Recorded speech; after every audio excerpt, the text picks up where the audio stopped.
नमस्कार, आप देख रहे हैं न्यूज 18 इंडिया। आपके साथ मैं हूं नेहा पत। कहीं सियासत, कहीं हंगामा, कहीं बवाल, यहाँ हर खबर से उठते हैं सुलगते सवाल।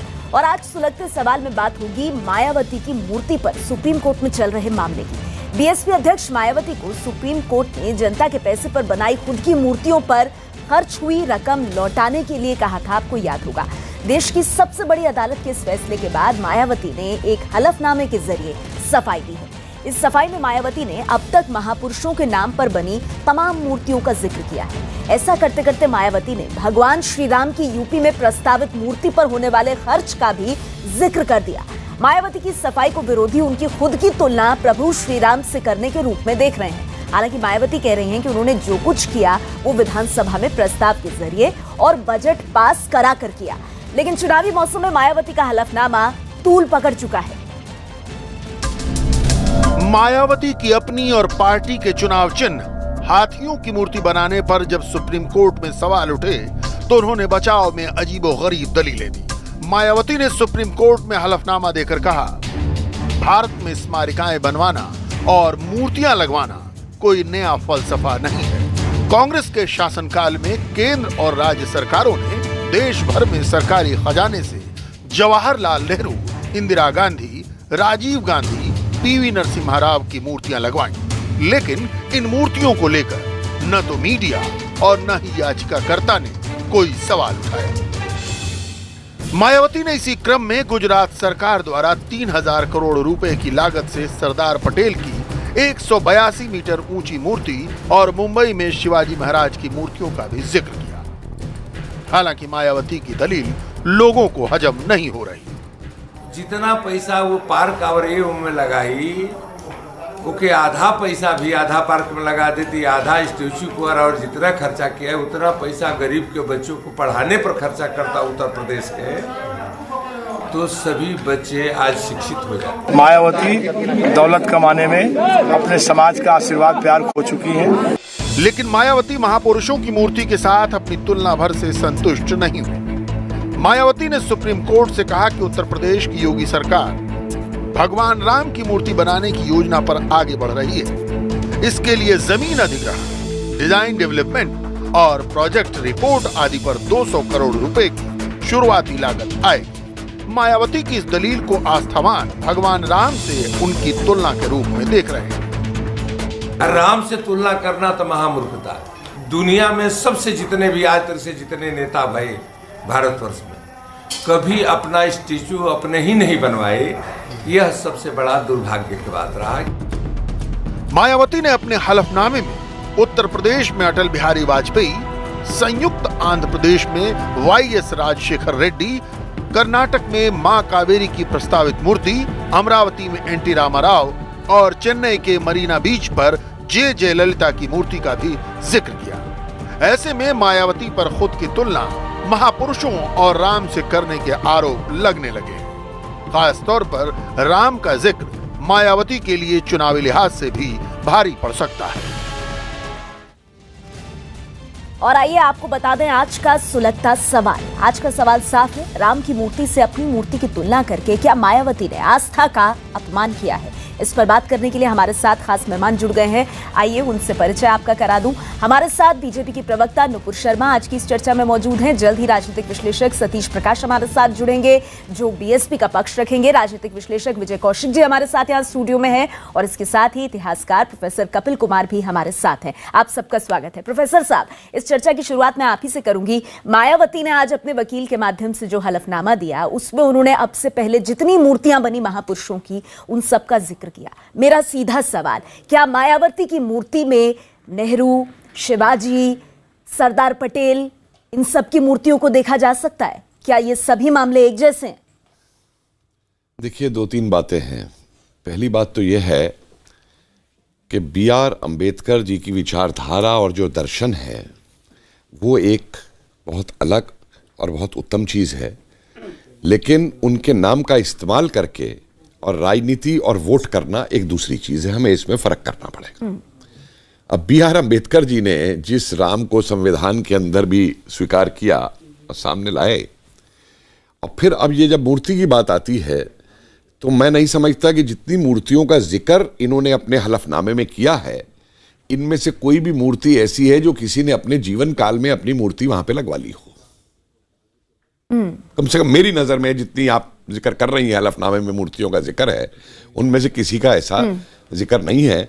लेकिन खुद अपनी मूर्ति विधानसभा में पास करा लिया कि मेरी मूर्ति बनाई जाए, उसके ऊपर पब्लिक का पैसा लगाया जाए, तो ये तो समझ में नहीं आता। दूसरी चीज, अपनी पार्टी का चिन्ह, हाथी का मैं बहुत, देखिए जानवर के तौर पे मैं हाथी का बहुत सम्मान करता हूं, हाथी की मूर्ति बहुत जगह लगती है, लेकिन उसका प्रयोग अपनी मूर्ति के साथ साथ, क्योंकि जो आपकी पार्टी का चुनाव चिन्ह है उसके साथ उसको लगा के करना, तो ये तो एक धोखा है जनता के साथ में। ये तो आप अपना व्यक्तिगत वो बढ़ा रही हैं उस चीज को लेकर के, ना कि आप कोई इसमें कोई किसी दलित की कोई उत्थान की बात हो रही है इसके अंदर, या विकास की बात हो रही है। ये तो अपना सेल्फ प्रोजेक्शन है कि मैं अपने आप को, देखिए मैं इतनी ताकतवर सत्ता ने मेरे को कर दिया है कि मैं जीते जागते भी अपनी मूर्ति बनवा सकती हूँ। मेरे साथ यहाँ पर विजय कौशिक जी भी मौजूद हैं। विजय कौशिक जी, आपने प्रोफेसर साहब को सुना, कांग्रेस पार्टी का इस पर क्या स्टैंड है? मायावती कह रही हैं अगर प्रभु श्री राम की मूर्ति बन सकती है तो मेरी मूर्ति क्यों नहीं? देखिए, हो सकता है कि वो अपनी तुलना भगवान श्री कृष्ण से करने लगे, उनकी अपनी व्यक्तिगत सोच है कि वो अपनी तुलना किससे करती हैं, वो उनका व्यक्तिगत सोच है। जनता उन्हें किस नज़रिए से देखती है वो एक अलग सोच है। जहां तक देखिए कांग्रेस के नेताओं की मूर्तियों की बात है, तो वो कांग्रेस के नेता नहीं थे, देश के नेता थे। आप हम पंडित जवाहरलाल नेहरू जी की बात करें, तो यही कह रही हैं दलितों के लिए प्रेरणा स्रोत है वो। मैं वही बता रहा हूँ। अभी पहले प्रोफेसर साहब ने कहा को देश के नेता बता रहे हैं, मायावती कहती है वो एक समुदाय के नेता हैं जिन्होंने अपने जीते जी अपनी मूर्ति लगवाने का प्रस्ताव विधानसभा में पास करवाया। इससे पहले ऐसा जो एक नजीर है कहीं देखने को नहीं मिलती। सबसे पहला मुद्दा तो यह है, उन्हें शायद कहीं डर था कि उनके ना रहने पर लोग उन्हें भूल ना जाएं, नकार ना दें, या उनका नाम ही ना मिट जाए इतिहास से, इसलिए उन्होंने अपने जीते जी अपना खूंटा मजबूत कर लिया कि अब लोग चाहते ना चाहते हुए भी उन्हें देखेंगे और उन्हें याद करेंगे। ये तो उनकी अपनी सोच है।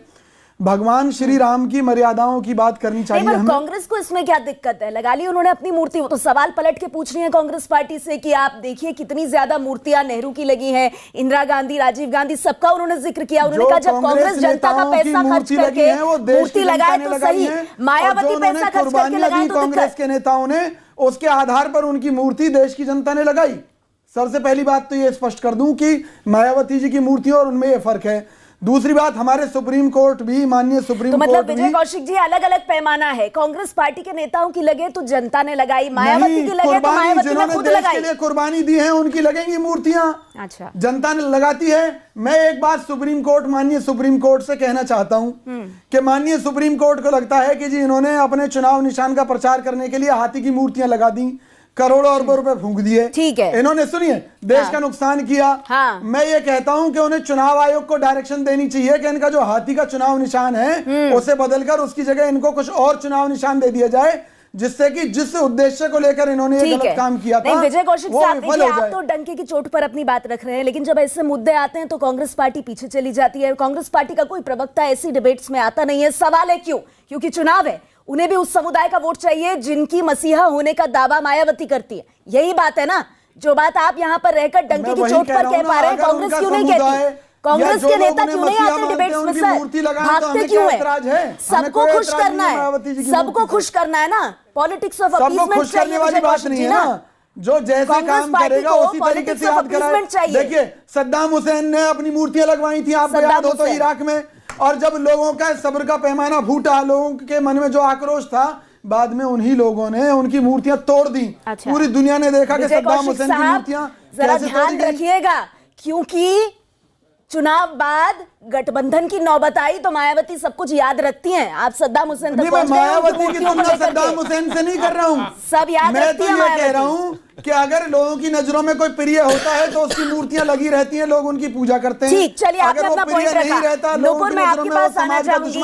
विजय कौशिक जी को आपने सुना, प्रोफेसर साहब को आपने सुना। विजय कौशिक कह रहे हैं भाई कांग्रेस पार्टी के नेता बहुत ही लोकप्रिय रहे, कांग्रेस पार्टी के नेताओं ने इस देश के लिए अपनी जान दे दी और जनता ने स्नेह दिखाते हुए उनकी मूर्ति लगाई। कांग्रेस पार्टी के नेताओं की मूर्ति जनता का प्रेम है, मायावती की मूर्ति फिजूल खर्च है। आप सहमत होंगी इससे नुपुर? देखिए, सबसे पहले तो मैं जो मुद्दा है उसका रुख करूंगी। आपके साथ जो वरिष्ठ इतिहासकार बैठे हैं, बिल्कुल सही कहा कि पहली बार शायद राजनीतिक इतिहास में ऐसा हुआ है कि किसी नेतागण के जीते जी उन्होंने अपनी खुद की मूर्ति लगाई, स्थापना करी और उसका एक माल्य अर्पण भी कर दिया। साथ ही साथ में 60 हाथी जो उनका चुनावी चिन्ह है, 60 हाथी की मूर्तियां भी लगा दी एक ही पार्क के अंदर। इसी के चलते 2008-9 के अंदर एक वकील साहब ने एक याचिका दर्ज करी कि 2000 करोड़ का बजट कैसे पास हुआ।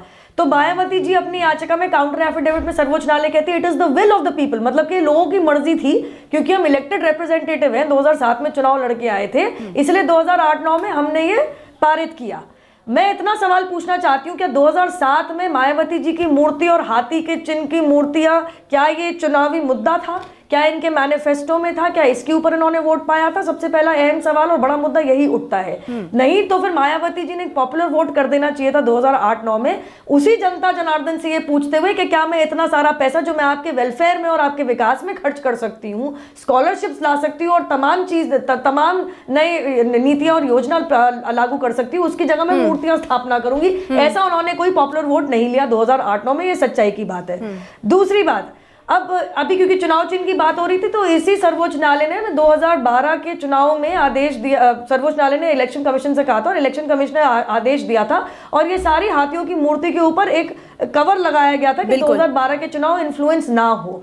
तीसरी बात, देखिए मैं ज्यादा कुछ बोलना नहीं चाहती, लेकिन भारतीय जनता पार्टी खासतौर से हर बार यही कहती है कि कुछ भी बन जाए, एक छोटी सी छती क्यों ना डाल दें, ये सबसे पहले गांधी परिवार के पास जाते हैं। और कांग्रेस ज्यादा बोले ना, क्योंकि शायद पंडित नेहरू ने अपने जीते जी अपने आप को ही भारत रत्न दिया था, तो ये भी कांग्रेस का एक इतिहास है। एक छोटी सी एक छत हो या एक बड़ी इमारत हो, ये साइको फैंसी के अंदर हर चीज गांधी नेहरू परिवार के ऊपर नाम देते हैं। कौशिक साहब, मुझे मालूम है आप इसका जवाब देना चाहते हैं। नूपुर, आपकी बात का जवाब कौशिक साहब देंगे, लेकिन हमारे साथ इस वक्त सतीश प्रकाश जी जुड़ गए हैं। सतीश प्रकाश जी के पास में जाऊंगी। सतीश प्रकाश जी, अब तक की जो चर्चा हुई उसमें जो मायावती ने हलफनामे में कहलवाया है अपने वकील के माध्यम से, वो किसी को रास नहीं आया है। मेरा सीधा सवाल आपसे ये है कि क्या मायावती सरदार पटेल जैसी हैं? नहीं, देखो ऐसा है ना, सरदार पटेल जी एक राजनीतिज्ञ थे इस देश के, में उन्होंने स्वतंत्रता आंदोलन में भी भाग लिया। लेकिन आप मुझे ये बताइए कि अगर मायावती जी ने सामाजिक परिवर्तन, जो दलितों का एक सपना है, सरदार पटेल की तरह है मायावती? सुश्री मायावती नजरिया है, सरदार पटेल किसको अच्छा मानते हैं और किसको खराब मानते हैं, ये भी इस देश की सच्चाई है। की तो बात ही नहीं है सर। इस देश से मायावती जी ने कहा कि सरदार पटेल की भी मूर्ति लगी, लेकिन इस देश में बहुत सारे काले अंग्रेज ऐसे बैठे हैं जो जाति व्यवस्था को आज भी मानते हैं। आज भी दलितों की तीसरी आजादी की जो लड़ाई है, वो लड़ाई जारी है। क्या उनकी सामाजिक न्याय की लड़ाई है, वो जारी है। और इस सामाजिक न्याय की लड़ाई में जो भी नेता आगे आएगा, इस सामाजिक न्याय की लड़ाई को लड़ेगा, दलितों का वो हीरो होगा। सतीश प्रकाश जी, आप जवाब क्यों नहीं दे रहे? साहब भी हीरो है, सतीश प्रकाश जी, आप जवाब क्यों नहीं दे रहे? पेरियार भी हीरो है, नारायण गुरु भी हीरो है। मैंने सीधा सवाल पूछा सर, आप जलेबी मत बनाइए, जलेबी मत बनाइए, सीधे मुझे बताइए, क्या सुश्री मायावती सरदार पटेल की तरह है? नहीं, आप मुझे एक बात देखिए, ये तुलनात्मक, देखो आप मेरे हाथ में अमरूद दे करके आप मुझसे आम मत कहलवाओ। मेरा कहना ये है कि अगर सरदार पटेल का स्टैच्यू लग सकता है तो मेरा क्यों नहीं? मैंने इसीलिए सवाल पूछा। अभी एक ये भी डिबेट हो रही थी कि उन्होंने कहा कि आप रामचंद्र जी की जो तस्वीर लगेगी उसमें उनको तुलनात्मक अध्ययन है। अरे भाई, दलितों को ये लगता है कि जिनको राम को अच्छा मानने से या राम में आस्था रखने से अगर उनको न्याय मिल सकता है तो वो राम में आस्था रखे। हम देश के दलितों को अगर बाबा साहब में आस्था रखने से, जो उनके अपने जो उनके संत हैं, उनके अपने जो गुरु हैं, जिन्होंने उनके सामाजिक न्याय की लड़ाई लड़ी, जिन्होंने उनको सामाजिक न्याय दिया, सरदार पटेल का जिक्र किया। अच्छा ये बताइए सतीश प्रकाश जी, सुन लीजिए, सतीश प्रकाश जी सुनिए ना, सतीश प्रकाश जी सरदार पटेल पर आते हैं, इस देश को जोड़ने वाले सरदार पटेल पर आते हैं। इस देश के जो दलित लगातार बोले जा रहे हैं। सतीश प्रकाश जी, सवाल का जवाब नहीं है क्या? सुनिए ना सतीश प्रकाश जी, सतीश प्रकाश जी, सरदार पटेल पर भ्रष्टाचार के कौन कौन से आरोप? अरे भाई भ्रष्टाचार के आरोप तो आप लगा रहे हैं ना। आप ये भी बताइए ना कि मायावती जी के ऊपर सर मूर्ति घोटाले की बात मैंने की, मूर्ति घोटाले की बात कर अखिलेश यादव विधानसभा चुनाव में चले गए और आज वही अखिलेश यादव और मायावती साथ साथ हैं। नहीं प्रोफेसर साहब, 40,000 करोड़ का मूर्ति घोटाला, 40,000 करोड़ का मूर्ति घोटाला की बात नहीं कर सकता। एक मिनट प्रोफेसर साहब बताइए, जवाब दीजिए। यमुना एक्सप्रेस जिस मूर्ति घोटाले का जिक्र अखिलेश यादव करते थे, आज उन्हीं मायावती के साथ है। जवाब दो ना, आप इस देश में कितने बड़े घोटाले हो रहे हैं। अगर इस देश का दलित आप जवाब दीजिए, क्या पटेल से तुलना हो सकती है? सरदार पटेल से मायावती की तुलना प्रोफेसर साहब हो सकती है? मेरा सवाल प्रोफेसर साहब से, आपका टाइम अप हो गया। एक दलित प्रकाश जी आपका टाइम अप ना। अगर सुनिए मेरी बात को, आप मेरी बात सुनिए। अगर पटेल जी का स्थान बहुत ऊंचा है तो इस देश में दलितों के हित की लड़ाई लड़ने वाला, सामाजिक लड़ाई लड़ने वाला, दलितों को सामाजिक न्याय दिलाने वाला, उनका स्थान भी किसी से कम नहीं हो सकता, किसी सूरत में कम नहीं हो सकता। सर्टिफिकेट खुद को ही सर्टिफिकेट दे दीजिए। प्रोफेसर साहब जवाब दीजिए इनकी बात का। बीच में इंटरप्ट मत कीजिएगा मुझे जी। पहली बात तो मैंने कही थी, आप थोड़ा देर से आए, कि बाबा साहब अंबेडकर जिनका हम इतना आदर करते हैं जी, उनकी विचारधारा और उसको आगे ले जाने में जी और अपनी राजनीति और वोट लेना, ये दो अलग अलग चीजें हैं जी। ये चीज एक नहीं है। अब मैं एक बात उठाना चाहता हूं, आपने बड़ी अच्छी बात की और मैं पूरा समर्थन करता हूं कि दलित का जो उत्थान इस देश में होना चाहिए नहीं हुआ। काले अंग्रेज आके हमारे सिर पे बैठ गए, मैं बिल्कुल एग्री करता हूं आपकी बात को। और मेरा यह भी मानना है कि जब तक मानसिकता नहीं बदलेगी इस देश की, आप चाहे कितनी विकास कर लें, दलित के बारे में मानसिकता बदलनी होगी उसको सुधारने के लिए। अब मैं दूसरी बात पे आता हूं, जो आपने बात की ना कि उन्होंने विकास और उसकी बात की। देखिए बाबा साहब ये नहीं कह गए थे कि मेरे नाम पे राजनीति करिए, दलित की बात करिए और अपने परिवार को 1 करोड़ का बिजनेस करा, 1,000 करोड़ का बिजनेस करा दीजिए। माफ कीजिए, देखिए ये जो मूर्तियां लगी और वो सब लगी, आप फूले जी की मूर्ति लगाएंगे, मैं खुद जाके उसको माला पहनाऊंगा। आप बाबा साहब अंबेडकर की मूर्तियां लगाएंगे, आप झलकारी बाई की मूर्ति लगाएंगे, मैं जाके उसको माला पहनाऊंगा।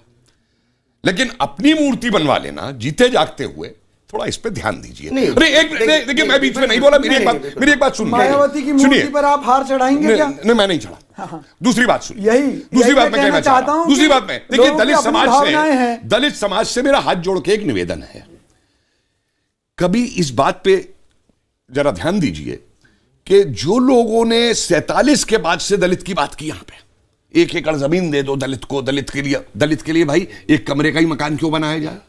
1 ही एकड़ जमीन दियो की गई, क्या वो इकोनॉमिक होल्डिंग वायबल थी?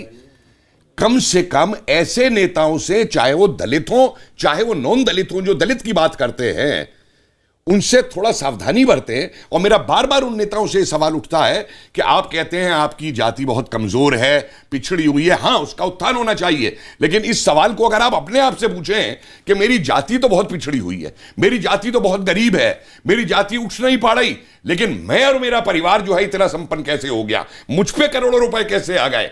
जिस दिन दलित यह पहचान लेगा, दलित का उत्थान उस दिन होगा इस देश के अंदर। और जो आप मूर्तियों की बात कर रहे हैं, अगर वास्तव में कोई दलित का समर्थन और दलित का उद्धार करना चाहता था, तो इसी पैसे से अगर मान लीजिए 1,000 करोड़ मूर्तियों में लगे, आप 1,000 करोड़ से कितने दलित परिवारों को क्या रोजगार दे सकते थे और कितना उठा सकते थे, इसको सोचिए। दलित को देखिए, दलित को खाली एक, सुनिए मेरी बात, पर्सनैलिटी के हिसाब से मत देखिए दलित को। दलित की बात बहुत लोग करते हैं, लेकिन दलित के लिए करता कौन है? क्या दलित खुद करते हैं? बिल्कुल बिल्कुल बिल्कुल। देखो दिक्कत लोगों को क्या हो रही है, वो आज भी लोगों का जो माइंड सेट है वो ये चाहता है कि दलित के मुंह से वो रोजी रोटी, भूख प्यास, इसकी बात करना चाहते हैं ना। जब दलित की आर्थिक स्थिति में थोड़ा परिवर्तन आया, इसमें कोई दो राय नहीं है, उतना परिवर्तन नहीं आया, लेकिन उसके जीवन में आर्थिक परिवर्तन आया। और जब व्यक्ति का पेट भरता है, ये सच है, तो उसके दिमाग की भूख भी कहीं ना कहीं जागती है।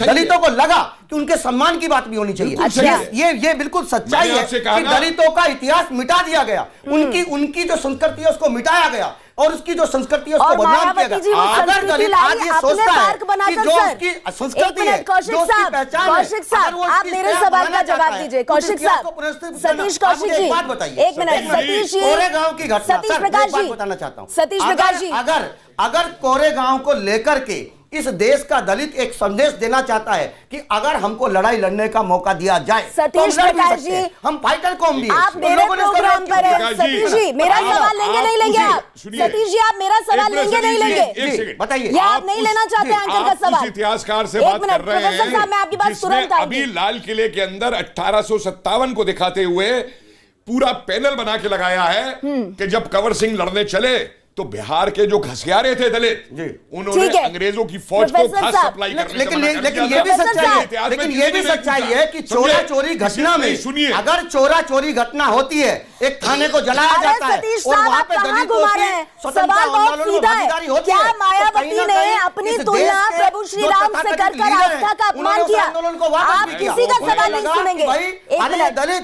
एक जो अभी मिनट, रोटी की बात प्रोफेसर करते हैं, साहब, प्रोफेसर साहब, I'll request you, प्रोफेसर साहब, I'll request you to be quiet for some time.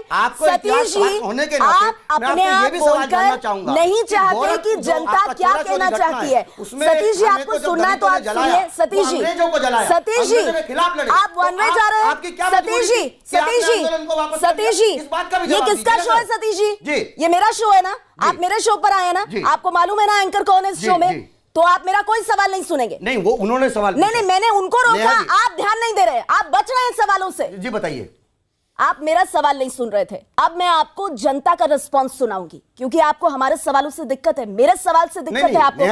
आज के इस सवाल पर हमने नेता ऐप पर जाकर, और मैं आपको ये भी बता दूं सतीश जी कि ये जो नेता ऐप है, जितने नेता मैदान में, चुनावी मैदान में, उनकी रेटिंग इस ऐप पर आती है लोगों के माध्यम से। हमने ये सवाल पूछा था आज लोगों के बीच जाकर कि राम की मूर्ति से अपनी मूर्ति की तुलना कर मायावती ने आस्था का अपमान किया है। इस सवाल पर देश भर से हमें 1,21,341 लोगों की राय मिली।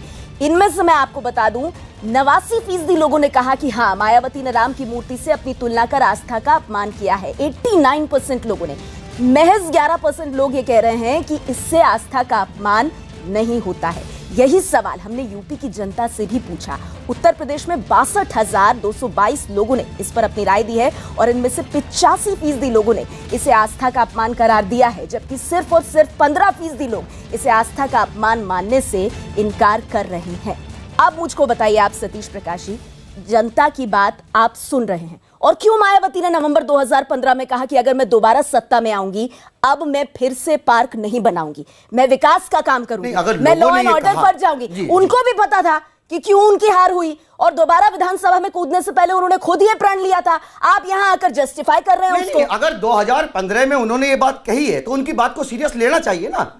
अगर उन्होंने ये बात मानी है तो उनकी बात को सीरियस लेना चाहिए। दूसरी बात, अगर आप तुलना के बता रहा हूं, अगर दलित इतने प्रेरित थे मायावती जी के पार्कों से, उनके हाथी के बने उन स्ट्रक्चर से, सत्ता क्यों गई उनके हाथ से? देखिए, सत्ता जाने के बहुत सारे कारण हो सकते हैं। सत्ता एक बार नहीं जा रही है, सत्ता का परिवर्तन, यही तो लोकतंत्र की खूबसूरती है। सही बात। एक व्यक्ति अगर काम करेगा, सत्ता कोई स्थायी नहीं हो सकती। लोकतंत्र की खूबसूरती है।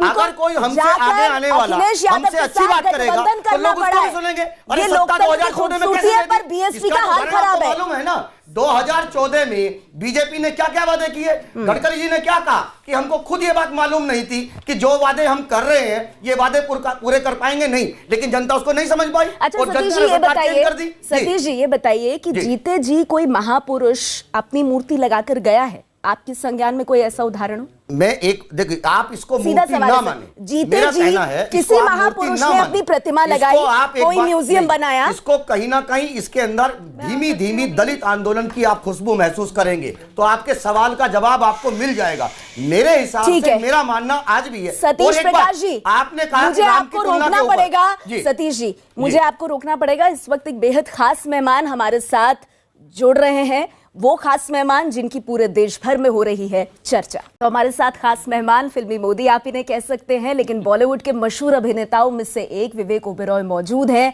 जो धमाल मचाने आ रहे हैं, और इस बार बहुत बड़ी जिम्मेदारी उनके ऊपर। देश के प्रधानमंत्री नरेंद्र मोदी को चरितार्थ करते हुए रुपहले पर्दे पर इस फ्राइडे उनकी फिल्म प्रधानमंत्री नरेंद्र मोदी रिलीज हो रही है। बहुत बहुत शुक्रिया आपका विवेक हमारे साथ आने के लिए। अच्छा मुझे ये बताइए, आपने ये फिल्म प्रधानमंत्री नरेंद्र मोदी क्या सोचकर की, ताकि टेलीविजन पर आए इस तरह से इंटरव्यू हो? नहीं, इतने ऊंचे एम्बिशंस नहीं है मेरे। मुझे ये फिल्म ऑफ़र की गई थी, संदीप सिंह ने जब ये फिल्म ऑफ़र की तो मुझे बहुत लंबा समय लगा सोचने में, समझने में कि ये मैं फ़िल्म करूँ या नहीं करूँ।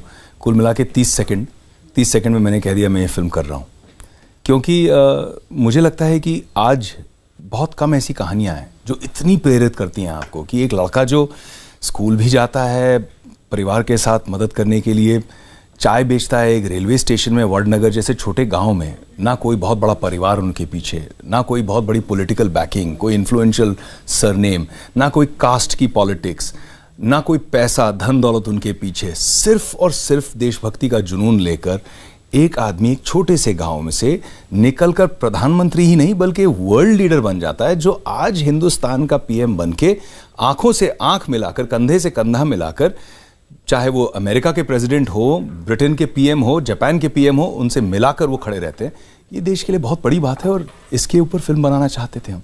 लेकिन इस पर तो बहुत राजनीति हो रही है। हाँ, फिल्म पर राजनीति हो रही है, इसी बात का तो दुख है। मुझे लगता है कि जो राजनीतिक दल हैं, इतने बड़े बड़े दल हैं, इतना बड़ा काम करते हैं, वो देश के कई प्रांत चलाते हैं, इतना बड़ा कैंपेन उनका चल रहा है इस वक्त इलेक्शन का, ये सब बड़े काम, इंपॉर्टेंट काम छोड़कर हमारी छोटी सी फिल्म के पीछे क्यों पड़े हैं पता नहीं। फिल्म से डर रहे हैं या फिल्म जिसकी नाम पर है उससे डर रहे हैं कि चौकीदार की डंडे से डर रहे हैं, हमें पता नहीं है किससे डर रहे हैं, लेकिन पीछे हमारे पड़े हुए हैं। टाइमिंग को लेकर सवाल उठा रहे हैं ना, अब आप जरा सोचिए, लोकसभा चुनाव अपने फुल रंग में है यहाँ पर, और पहले 12 अप्रैल को फिल्म रिलीज हो रही थी, फिर एक हफ्ता इसको एडवांस किया गया, तो अब आरोप ये लग रहे हैं कि ये तो सीधे सीधे प्रधानमंत्री मोदी और बीजेपी को फायदा पहुंचाने के लिए हो रहा है। आरोप तो लगेंगे ही, और बहुत आरोप लगाने की आदत है लोगों को, ये तो आप बहुत अच्छे तरीके से कह रहे हैं। मुझे तो बहुत कुछ कहा जा रहा है इस वक्त, भक्त से लेकर पैसा खाया हुआ है, पीछे से फंडिंग है, बीजेपी से स्पॉन्सर्ड है, बहुत कुछ सुन रहा हूँ मैं ये। लेकिन अब समझ में आ रहा है कि पिछले 5 सालों में जिनके ऊपर हम फिल्म बना रहे हैं उन पर जितने आरोप लगे हैं बेबुनियाद और बिना सबूत के, वैसे ही हम पर लग रहे हैं बेबुनियाद और बिना सबूत के।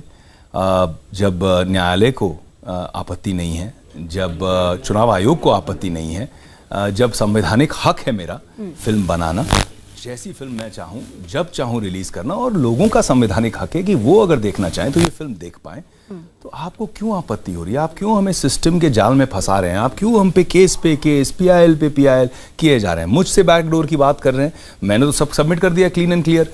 जितने ये सोशल वर्कर्स हैं, जितने लोग इस वक्त सामाजिक इंटरेस्ट में मेरी फिल्म के ऊपर केस दर्ज कर रहे हैं, वो किससे, उनको कौन बैक कर रहा है? अच्छा, ये सवाल आप उठा रहे हैं कि उनके पीछे कौन सी ताकत, उनको कौन बैक कर रहा है? कहां से सडनली रातों रात इतने सारे 30-40 आप केस कर देंगे, कहीं कहीं जहां दर्ज हो सकता है वहां डाल देंगे, हमको फंसाने के लिए, हमको तंग करने के लिए, हरास करने के लिए। आप हमें तंग कर सकते हैं, आप हमें रोकने की कोशिश कर सकते हैं, लेकिन आप रोक नहीं पाएंगे हमें। ये फ्री कंट्री है, ये डेमोक्रेसी है, लोग हमारे साथ हैं, ये फिल्म रिलीज होकर रहेगी। लेकिन इस देश की grand old party Congress party के अभिषेक मनु सिंघवी, कपिल सिब्बल, रणदीप सुरजेवाला चुनाव आयोग के पास गए, शिकायत की उन्होंने, और उन्होंने ये कहा कि ये तो करप्ट प्रैक्टिस है, ये पॉलिटिकल एजेंडा है और ये मोटिवेटेड होकर के ये फिल्म रिलीज की जा रही है, आप रोकिए इसको। गलत बात है। और अभी भी जब हम जीत चुके हैं इन केसेस में, अभी भी बात हो रही है इसको एस्केलेट करने की और आगे तक लड़ाई लड़ने की बात कर रहे हैं। ठीक है, हम भी नहीं डरेंगे, हम भी लड़ेंगे। हमारे पास इतने बड़े बड़े नामचीन लॉयर्स, इतनी बड़ी ताकत नहीं है, लेकिन हमारे पास लोगों का प्यार है और लोगों की ताकत है, तो हम लड़ेंगे और डटे रहेंगे। आप डटे रहेंगे, हम पीछे नहीं हटने वाले। अच्छा ठीक है, मैं थोड़ा सा जरा फिल्म की तरफ आना चाहूंगी। और प्रधानमंत्री नरेंद्र मोदी, अगर इस फिल्म का हम जिक्र करें, अभिनेताओं के बारे में कहा जाता है, और मुझे मालूम है आप भी इससे इत्तेफाक रखते हैं कि जब कोई फिल्म करते हैं किरदार में पूरी तरह से डूबकर उसे जीते हैं आप, कोशिश तो प्रधानमंत्री नरेंद्र मोदी यानी देश के प्रधानमंत्री के इस किरदार को जब आप इसके अंदर आए, इसमें उतरे, तो अपने भीतर क्या बदलाव, कोई बदलाव महसूस किया आपने? नेहा जी, किरदार इतना बड़ा है और मुझे लगता है कि पूरे विश्व में एक ऐसा आला नेता जिसके समर्थक छाती ठोककर खुद को भक्त कहते हैं, ये चीज मैंने कभी ना देखी है और ना शायद मैं आगे देखूंगा। तो इतने जब भावुक होते हैं लोग, तो बहुत संभल के रहना पड़ता है कि आप कैसे उसे पर्दे पे लाएंगे। और बहुत बड़ी जिम्मेदारी थी, कोशिश बहुत की। फिजिकली तो मेल करने के लिए जब लोगों ने बोला ये तो लगेगा ही नहीं, इम्पॉसिबल है, तो पहले तो थोड़ा सा वजन बढ़ाना पड़ा, 22 किलो बढ़ाए, लेकिन फिर भी 56 इंच की छाती नहीं हुई। कोशिश बहुत की, प्रोस्थेटिक मेकअप की, प्रीतिशील ने बहुत ज़बरदस्त मेकअप किया। 15वें बार मेकअप टेस्ट हुए 7-7, 8-8 घंटे के। 15वें बार में हमें करेक्ट लुक मिला कि अच्छा अब लग रहे हैं ठीक। शूटिंग के दौरान अगर 7 बजे सुबह की शिफ्ट होती तो मुझे 12 बजे उठकर नहा धोकर अपने पूजा प्रार्थना करके फ्रूट खाकर मैं बैठ जाता था कुर्सी में, और 6:30 बजे मेरा मेकअप कंप्लीट होता था। तो रात भर बैठना पड़ता था, फिर 12 घंटे की शूटिंग और फिर उतारना और 2 घंटा, तो 18 से 20 घंटे तो यही चलता था। 3-4 घंटे की नींद होती थी। और मैं हमेशा सोचता था कि 60 दिन करने में ये रूटीन इतना मुश्किल लग रहा है, तो नरेंद्र भाई 60 साल से कैसे करते आ रहे हैं पता नहीं, कहाँ है उनके एनर्जी का सोर्स पता नहीं। लेकिन आप तो मिले हैं नरेंद्र मोदी से, तो इस फिल्म को शुरू करने से पहले या इस फिल्म की शूटिंग के दौरान ऐसा हुआ कि प्रधानमंत्री मोदी से मुलाकात हुई उसे लेकर के कुछ बातचीत अगर आप यहाँ साझा करना चाहें? नेहा जी, जैसे इस फिल्म का क्लाइमैक्स सस्पेंस है, इस बात को भी सस्पेंस पे छोड़ देते हैं। अच्छा, आप बताना नहीं चाहेंगे? कुछ भी नहीं, जरा हिंट भी नहीं? मैं उनसे सीएम से लेकर पीएम की ये जो जर्नी रही है उनकी, उनसे कई बार मिल चुका हूँ। मेरा सौभाग्य रहा है, उनसे इंटरेक्ट किया है मैंने। और जब मैं पहली बार मिलने गया था तो मैं कोई उनसे प्रभावित नहीं था, मैं अपने काम के सिलसिले में मिलने गया। और जब मैंने देखा कि उन्होंने किस तरह से डील किया, किस तरह से हैंडल किया, और जिस तरह से ईज ऑफ डूइंग बिजनेस जो आज भारत रेटिंग्स में ऊपर चढ़ रहा है, वो उन्होंने उसकी नींव गुजरात में रखी और मैंने अनुभव किया। और तब मैं इंप्रेस हुआ इस लीडर से, और तब मैं उनके बारे में और जानने की कोशिश की, और उसके बाद एक बिलीवर बना। मैं विश्वास करता हूं नरेंद्र मोदी में। मैं भक्त नहीं हूं, लेकिन देशभक्त हूं। मैं बीजेपी का नहीं हूं, मैं हिंदुस्तान का हूं। जो देश के लिए अच्छा है वो मेरे लिए अच्छा है। एक चीज़ मुझे बताइए, प्रधानमंत्री नरेंद्र मोदी का आप इतना जिक्र कर रहे हैं, इतनी बात कर रहे हैं उनके बारे में, 2014 से पहले जैसा आपने कहा कि जब वो सीएम थे उस दौरान भी आपकी मुलाकात हुई, जब प्रधानमंत्री के तौर पर उनका स्वेरिंग इन हुआ उसमें भी जो खास मेहमान थे उनमें आप शामिल थे। आज आप उनके जीवन पर आधारित फिल्म को करके वो रिलीज होगी, उसका रिस्पॉन्स पूरा देश देखेगा, चुनाव का माहौल चल रहा है। देखिए, सवाल पूछा जाएगा कि राजनीति में आने की इच्छा तो नहीं है विवेक ओबेरॉय की? इच्छा इसीलिए नहीं है क्योंकि जब मैंने 2004 में सुनामी में काफ़ी काम किया था दक्षिण भारत में, तब मुझे पहली बार टिकट ऑफर हुआ था 2004 की लोकसभा के लिए, फिर 2009 के लिए हुआ, फिर 2014 के लिए हुआ, अब 2019 के लिए हुआ है। किस पार्टी ने किया? कई पार्टियों ने किया है, कुछ रीजनल पार्टीज ने भी किया है और कुछ नेशनल पार्टीज ने भी किया है अलग अलग समय पर। और हमेशा मेरा सवाल का जवाब यही था, विनम्रता से मैंने कहा थैंक यू, क्योंकि नॉर्मली लाइन लगती है, लोग हर क्या कुछ जिद्दोजहद करके एक टिकट निकालते हैं, हमें ऑफर होता है और हम नतमस्तक होकर कह देते हैं कि भैया ये समय नहीं है हमारा इस वक्त समय है फिल्म बनाने का, हम वही कर रहे हैं। लेकिन अगर कभी भविष्य में बीजेपी से आपको मौका मिलता है, आप नरेंद्र मोदी से इतने प्रभावित हैं, अगर बीजेपी आपको टिकट देके कहे कि उतरो मैदान में करो जनसेवा, तो विवेक ओबेरॉय तैयार होंगे इसके लिए? आपको क्या लग रहा है कि ऐसा हुआ है या नहीं हुआ है इससे पहले? तो आपसे जानना चाहती हूँ। तो नेहा जी, मुझे लगता है कि जन सेवा करने के लिए पॉलिटिशियन बनना ज़रूरी नहीं है। ऊपर वाले की इतनी कृपा रही है कि पिछले 10-12 सालों में चाहे वो 2.5 लाख से ज़्यादा कैंसर से पीड़ित बच्चे हों, उनकी हमने सेवा की है, ये एक विश्व रिकॉर्ड बन चुका है। चाहे वो Guinness book of world record में सबसे बड़ा ब्लड डोनेशन ड्राइव हो, उसमें हम इन्वॉल्व रहे हैं। चाहे वो 2000 से भी ज़्यादा बच्चियों को चाइल्ड प्रोस्टिट्यूशन, फोर्स्ड लेबर से बचाकर उनको free food, free education, free health care देकर सशक्तिकरण करना उनका, उसमें भी हम इन्वॉल्व रहे हैं। फोर्ब्स ने मुझे top 40 philanthropist in the world under the age of 40 का खिताब दिया। मैं इन सब चीज़ों का प्रचार नहीं करता, लेकिन काम करते रहता हूँ। मुझे मतलब आपको लगता है राजनीति में आने की कोई जरूरत नहीं है, ये काम बगैर राजनीति में आए भी हो सकता है? आप कर रही हैं, कितना बढ़िया काम कर रही हैं। आप जैसे जर्नलिस्ट जिनका जुनून है, सैलरी तो आपको भी मिलती है, सैलरी इज सेकेंडरी, बट जुनून आपका सही है। You are there for the country and the betterment of the country. बच्ची बहुत अच्छी। आप कह रहे हैं देश के लिए सब खड़े हैं, सब साथ हैं, लेकिन ये जो फिल्म आप कर रहे हैं इसको लेकर के विवाद है। आप बार बार ये कह रहे हैं कि ये जो फिल्म है ये आपकी चॉइस है, आप कर रहे हैं, आप प्रभावित हैं उस शख्सियत से, और वो शख्सियत देश के प्रधानमंत्री हैं। अब मैं आपसे जानना चाहती हूँ, और ये कई लोगों के मन में सवाल है कि प्रधानमंत्री नरेंद्र मोदी फिल्म में क्या कोई नकारात्मक पहलू भी दिखाया गया है या सिर्फ और सिर्फ प्राइम मिनिस्टर को ग्लोरीफाई किया गया है? देखिए, मैं जेन्युइनली विश्वास करता हूँ कि great challenges make great man. तो वो जो चैलेंजेस उन्होंने फेस किए, वो जो गालियां उन्होंने लोगों से खाई, वो जो आलोचनाएं उन पे हुई हैं, वो जो इल्ज़ाम और आरोप उन पर लगे हैं, वो सारे किस्से, वो सारे इंसिडेंट्स, वो सारे चैलेंजेस जो उन्होंने फेस किए, आज तो आप सब जानते हैं प्रधानमंत्री कौन है, नरेंद्र मोदी कौन है। लेकिन वो बने कैसे, वो वहाँ तक पहुँचे कैसे, कौन सी चीज़ों ने उनकी ज़िंदगी में प्रभाव लाया, कौन सी चीज़ों से वो प्रभावित होकर जो आज बने हैं, जो विचारधारा आज एक स्ट्रॉन्ग वृक्ष बना है, उसकी जड़ें कहाँ हैं। पर तो विवेक, वो आप ये इस फिल्म देश के नागरिक हैं, दर्शाती है। आपको मालूम है कि अब तो देश में 2 नैरेटिव चल रहे हैं। चौकीदार शब्द बहुत ज्यादा पॉपुलर हो गया है। एक तरफ नैरेटिव है चौकीदार चोर है, दूसरी तरफ नैरेटिव है मैं भी चौकीदार। विवेक ओबेरॉय, देश के नागरिक के तौर पर इसे कैसे देखते हैं? आपको भी वोट करना होगा क्योंकि। हाँ बिल्कुल, मुझे भी वोट करना होगा और मुझे लगता है कि डेमोक्रेसी में ये बहुत हेल्थी चीज़ है। लोगों को सामने अपना पक्ष रखना चाहिए और चॉइस होना हर नागरिक का हक भी है कि ऐसा ही नहीं हो कि एक ही पार्टी हो पॉलिटिकल, दूसरी पार्टीज भी होनी चाहिए और उनका काम ही है, उनका कर्तव्य है आलोचना करना। जैसे हमारी फिल्में जब बनती हैं तो क्रिटिक्स का काम है, हम चाहे हमको लगे हमने बहुत अच्छा काम तो किया आप कांग्रेस पे क्यों सवाल उठा रहे हैं? मैं नहीं उठा रहा हूं, मैं यही पूछ रहा हूं कि आप मेरी फिल्म क्यों बैन कर रहे हैं। जब आप कह रहे हैं कि एंटी सेडिशन लॉ बैन कर देना चाहिए, सेडिशन लॉ को उठा देना चाहिए, हटा देना चाहिए, यानी कि इस देश में, मेरे भारत में कोई तिरंगा जलाए उसे हम कुछ नहीं करेंगे, कोई इसी देश के कानून से प्रोटेक्टेड रहे हम उसे कुछ नहीं करेंगे, कोई इसी देश में खड़े रह के मेरे भारत के टुकड़े टुकड़े करने की बातें करे, कस्में खाएं, हम उसे कुछ नहीं करेंगे। लेकिन इसी देश में मैं एक फिल्म बनाऊं पीएम नरेंद्र मोदी पर, उसे बैन कर देना चाहिए। ये क्या बकवास है? ये कौन सी थिंकिंग है और कौन सी दोहरी बातें हैं ये? विवेक, हम यही उम्मीद करेंगे। देखिए, जनता की अदालत में हर मुद्दा जाता है, लोकतंत्र की खूबसूरती यही है और वहीं से मैंडेट मिलता है। चुनाव के लिए भी वही इंतजार है। आपकी फिल्म जनता के बीच जा रही है इस फ्राइडे को। बहुत बहुत शुभकामनाएं आपको, देश के प्रधानमंत्री के ऊपर ये फिल्म, और हमें पूरी उम्मीद है कि विवेक ओबेरॉय ने पूरे दमखम के साथ इस रोल को निभाया होगा। बहुत बहुत शुभकामनाएं आपको। न्यूज़ 18 इंडिया से बात करने के लिए बहुत बहुत शुक्रिया आपका।